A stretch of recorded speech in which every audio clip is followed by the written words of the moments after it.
السلام علیکم friends, welcome back in new video. دوستو آج کی اس ویڈیو میں جو ڈیزیز پر ہم بات کرنے والے ہیں وہ ہے لارنجائٹس۔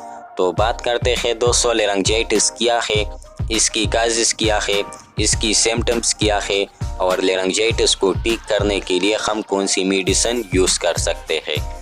تو دوستو اس مرض میں مریض کے آلہ صوت لیرنکس میں سوزش اور ورم ہو جاتا ہے، اس کو ہم لارنجائٹس کہتے ہیں۔ اب دوستو بات کرتے ہیں اس کی کازز پر۔ تو دوستو وائرس، زیادہ اونچا بولنے، زیادہ گرم یا زیادہ سرشے کے استعمال سے آلہ صوت متاثر ہو جاتا ہے۔ اب دوستو بات کرتے ہیں اس کی سمپٹمز پر۔ تو دوستو مریض کی آواز بیٹھ جاتی ہے، بعض اوقات نگالنے میں تکلیف ہوتی ہے۔ اب ہم لارنجائٹس کو ٹھیک کرنے کے لیے کون سی میڈیسن یوز کر سکتے ہیں؟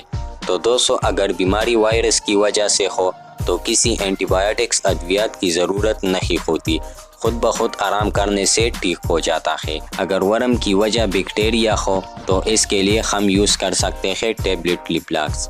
اس میڈیسن کو یوز کرنے سے آپ لارنجائٹس کو مکمل طور پر ٹھیک کر سکتے ہیں۔ تو دوستو آج کے لیے بس اتنا ہی۔ اگر آپ میڈیکل سے ریلیٹڈ مجھ سے کوئی سوال پوچھنا چاہتے ہیں تو کمنٹ سیکشن میں پوچھ سکتے ہیں۔ نیکسٹ ویڈیو میں ملیں گے، تب تک کے لیے اللہ حافظ۔